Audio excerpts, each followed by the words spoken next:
In the name of God, the merciful, the compassionate. Recite in the name of thy Lord, who createth man from a clot. Recite, and thy Lord is the most bounteous, who teacheth by the pen, teacheth man that which he knew not. With these words, which the angel Gabriel first spoke to the prophet Muhammad, Islam came into the world as the last universal revelation to mankind before the day of judgment. Submission by the believer and by all creation to the will of God is the core of Islamic doctrine. The Muslim is literally one who submits.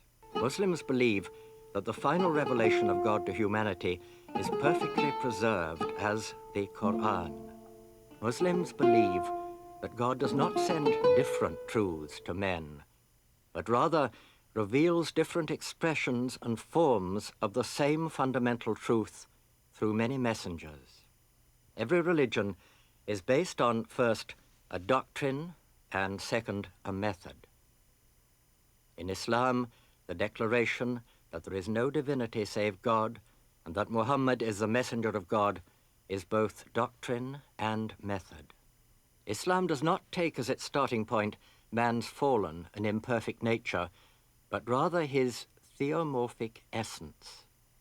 Thus he is seen as God's vice-regent or representative. The object of human intelligence should be the understanding of its own true nature and a knowledge of God. But human beings are forgetful and negligent. Man's central position in the universe is due not to his cleverness, but to the possibility of his attaining sanctity, discovering his true nature. The beauty of revealed religion is precisely that although outwardly it is a form, inwardly it leads man beyond form, toward the infinite. It is not known how many of these revelations have come by the grace of God into this world.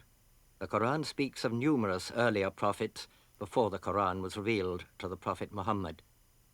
We sent messengers before thee, of some we have related to thee, and some we have not related to thee. Each of these earlier revelations re-established religion on earth, a way of salvation designed to lead this world to saintliness and social equilibrium. Islam is the only universal religion that recognizes the legitimacy of other revelations. In the Quran, God says that all messengers are to be believed as links in one chain of revelation. They preach variations on the same unique, eternal truth. We make no distinction between any one of his messengers. The awareness of God's presence everywhere and dependence on him fills the most menial task in the Muslim's life with significance and a deeply grounded sense of well-being in the knowledge that he is never alone, but the guiding, merciful, and loving power of God surrounds him. And what may be mistaken by the outsider as blind fatalism is, in the eyes of the Muslim, simply humble submission to the perfect, though often inscrutable, manifestation of the will of God. From the Islamic point of view, all knowledge is contained, in essence, in the Quran, in which man's position in the universal order is clarified, while a set of moral and legal injunctions and prohibitions is prescribed. The Quran also contains a metaphysic concerned with the manifested qualities of God, a cosmology concerning the structure of the universe and the multiple states of being, and an eschatology about man's end and about the world to come. It contains a doctrine explaining human life, history, and existence as such. It bears all the teachings necessary for man to know who he is and where he should be going.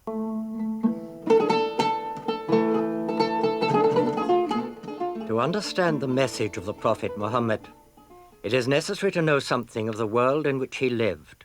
He was born in the small town of Mecca, in what is now Saudi Arabia. Mecca was the commercial, cultural, linguistic, and religious center of the Arabian Peninsula. Into that remote world of Arabia, the Prophet Muhammad was born around the year 570 AD, at a time when Christianity had not yet become fully established in Western Europe.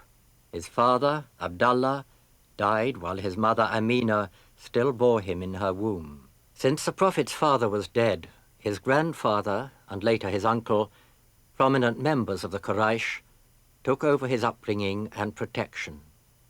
They assumed even greater responsibility after his 6th year, when his mother also died. As he grew up, he became known for his truthfulness, his generosity, his sincerity, and his loyalty. He was much sought after for his talent in settling disputes. The traditions describe him as energetic, yet calm and meditative. He was a deeply religious person.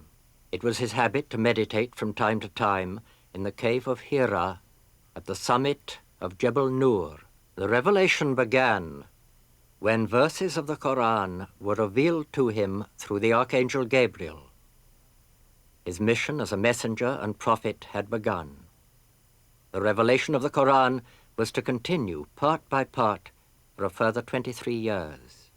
The prophet's teaching was at first almost private.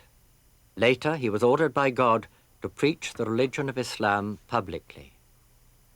But then he began to run foul of the Meccan aristocrats and merchants who felt that their commercial, cultural, and social position was threatened. At this time, according to the Quran, a great miracle took place in the prophet's life, the night journey and the ascension through the 7 heavens to the divine throne. The prophet was led miraculously by the Archangel Gabriel to the site of what is now the Dome of the Rock in Jerusalem. From there, he ascended through the heavens to the divine presence of God.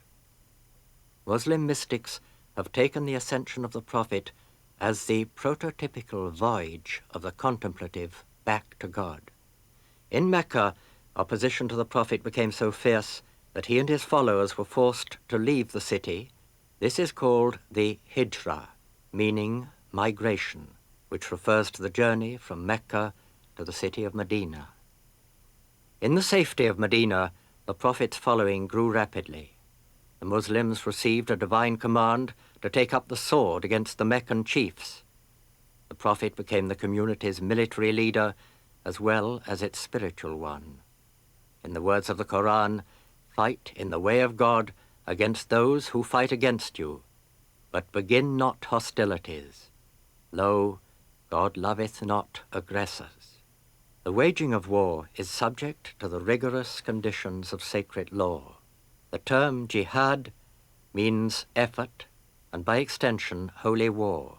But in Islam, holy war is divided into 2 kinds, the lesser and the greater.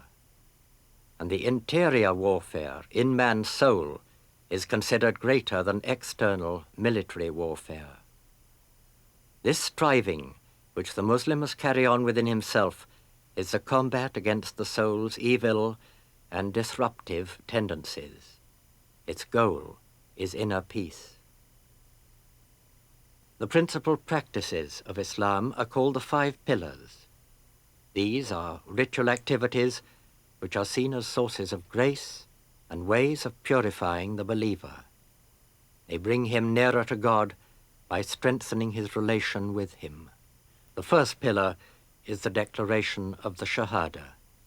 In this way, the Muslim acknowledges that he has submitted to God and to the revelation brought by God's last messenger. The second pillar, called Salat, is prayer. To pray the obligatory 5 ritual prayers each day, at dawn and at noon, in the afternoon, after sunset, and after nightfall. Before prayer, ablutions are made, which signify physical and spiritual purification. When this cleansing is performed, a Muslim is ready to stand before God. His body, as it were, infused with light, reinstated in purity. The third pillar, Siyam, is the annual fast of Ramadan. The Muslim is required to fast from dawn to sunset during the whole of the holy month of Ramadan. The aim of this fast is to raise the believer, at least for a time, above the material world so that he may prove his commitment to God. This period of self-denial means that the believer attempts to transcend imperfection so that the soul may be freed to contemplate the divine perfection of God. It is a discipline of renewal. The fourth pillar is zakat, obligatory almsgiving to the poor. It is based on the belief that wealth is granted only provisionally to individuals. Everything belongs to God, and wealth is given as a trust by God to those who legally acquire it. The fifth pillar is the Hajj, the pilgrimage to Mecca, undertaken by the Muslim at least once in his or her lifetime, if at all possible. It is a withdrawal from the world towards God. It means divesting oneself of one's past, of one's sins, of those periods when one was distracted from God and served other than God. The pilgrim wears but 2 pieces of seamless cloth tied around him called ihram, which are a reminder of his shroud. Thus humbly attired, exposed to the elements, he is conscious of his poverty before God. The rites of the pilgrimage, whether obvious and outward, or inward and symbolic, all declare divine oneness. All these elements make the Hajj one of the most intense of spiritual experiences. It is like a preview of the Last Judgment, where all the races are gathered with no outward distinction as to rank. It has also been described as a journey from the circumference to the center of one's being, where the heart represents the spiritual Kaaba. The whole aim of the Islamic faith is salvation, that is, entry into paradise after death. When the veils are finally lifted, no one wishes to find himself regretting that he missed the opportunity afforded by life. For the believer, Islam brings spiritual rewards throughout his life. As the Prophet himself stated, when the light of Islam enters the heart, it becomes at ease and is enlarged. Someone asked him, "And is there any outward sign of that?"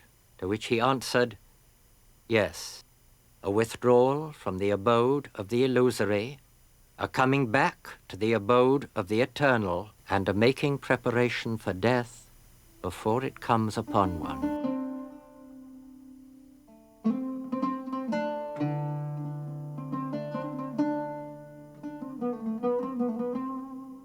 The religion of Islam has been the source of inspiration for the brilliant fruits of Islamic civilization, its literary, artistic, and architectural achievements, not to mention its great intellectual and spiritual flowerings.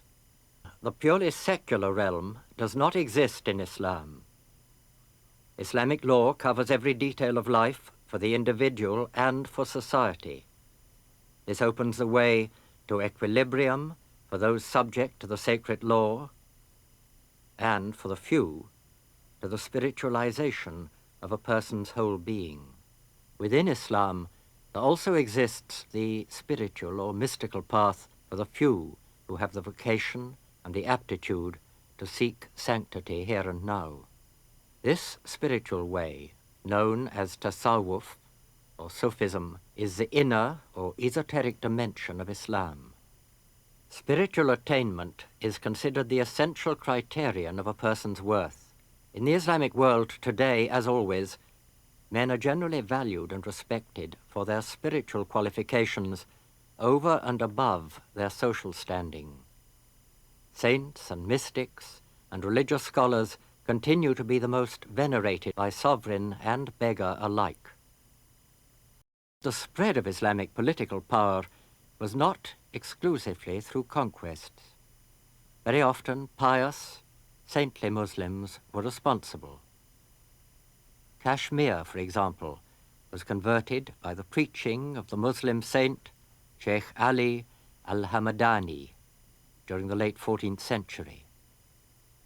During the first decades of expansion, the Islamic State was dominated by Arabs from the area in which the new faith had originated. But in the course of time, several other national groups took over the role of principal champions and defenders. What eventually took place was the unique integration of the pure doctrine of Islam with the cultural forms of the many civilizations with which it had come into contact. This it did while remaining absolutely true to itself and to its original purity. Islam produced a magnificent variety of cultures, the Moorish in Morocco and in Spain, the African, the Arab, the Turkish, the Persian, and the Indian.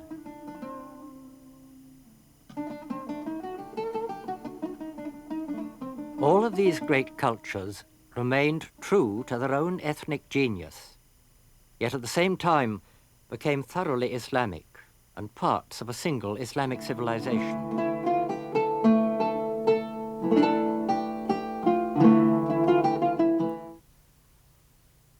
No sacred art can be separated from the religion in which it has its roots. Islamic beliefs determine which of the arts are the most valuable, which subjects are permissible, and what styles will be appropriate for their expression. God in himself is transcendent, but being infinite, he is therefore omnipresent. It could be said that Islamic art is designed to suggest, not to portray, the divine presence which is mysteriously everywhere. The Muslim artist achieves this suggestion mainly by two devices: the use of geometric forms and of the arabesque. The arabesque demonstrates the constant renewal of life-giving powers while also recalling unity, for it is usually constructed from a single line turning endlessly back upon itself. Geometric forms have a latent symbolism that opens the mind to the unity of creation and suggests its underlying divine source. In the hands of a master, these motifs generate peace and introspection, instilling a profound awareness of the harmony which arises from the combination of various parts into a single whole. Among the finest achievements in the art of illumination are the frontispieces of Qurans commissioned by the Mamluk sultans of Egypt in the late 14th century. Recitation of the Quran, for the same reasons, holds a central place in the spoken arts of Islam. The visual arabesques of Arabic calligraphy have their counterpart in the arabesques of recitation. The verses of the Quran contain repeated references to divine unity, heavens and hells, the Garden of Eden and the Last Judgment, frequently interspersed with the divine names of Allah, which recur rhythmically throughout the sacred text. After the calligraphy of the Quran, mosque architecture is the most important art of Islam. It developed from the primitive form of the mosque the Prophet built in Medina. Mosque architecture gradually integrated various elements from the architecture of neighboring civilizations, but always retained the spirit of Islam. The interior of a mosque contains a space in which Muslims perform the 5 daily ritual prayers. They line up in rows facing the Qibla, that is, the direction of the Kaaba in Mecca. The mihrab, often a work of great beauty, is a niche in the Qibla wall which indicates the direction of Mecca. Nearby is to be found a minbar, or pulpit, where the imam who leads the prayers gives a sermon during the Friday noon prayers. But the equilibrium of the mosque is largely centered upon its own emptiness. It conveys a sense of a sacred void and recalls the purity of the desert, which was the site of revelation. Each science, whether astronomy, zoology, mathematics, medicine, biology, or geology, took a sector of the cosmos and saw how it was connected by the nature of its transcendent principles to other sciences, and finally to God. The traditional Islamic cosmos is bound not to a single level of material reality, as is the case with the contemporary view. In Islam, the universe is understood as hierarchical, comprised of levels of reality, of which the material world is one, at the lowest. Above and beyond the material world, which is not only the lowest but also the least real of worlds, lie the higher planes, comprising the various angelic and also subtle or psychic domains, both more real and infinitely more vast than the material world. Consequently, although the material world is bound and limited for the traditional Muslim, he lives in a universe which is much vaster than the modern one, and which opens towards the infinite itself. The traditional Muslim believes that beyond the material level of existence, there are spiritual and psychic worlds of unimaginable grandeur and majesty leading to the divine presence itself. The contributions made by these Muslims to subjects ranging from astronomy and mathematics, from botany, agriculture, chemistry, and medicine, to philosophy and comparative religion, have been immense, even from a materialistic scientific point of view. Without these contributions, the later development of Western thought would have been unimaginable. Many of the so-called discoveries of modern science were based on notions previously known by Muslim scientists. The Islamic sciences were, of course, related to Western ones in a fashion, as far as certain facts, techniques, and knowledge of particulars are concerned, but their perspective was totally different. It is one thing to study the astronomical features of the heavens as incandescent masses of gas, and it is quite another thing to see them as expressions of divine majesty and beauty to be approached with awe and reverence. The culture and the civilization created by the truth in its Quranic manifestation are still powerful enough to affect the thought, art, and architecture of millions of people. الحمد لله رب العالمين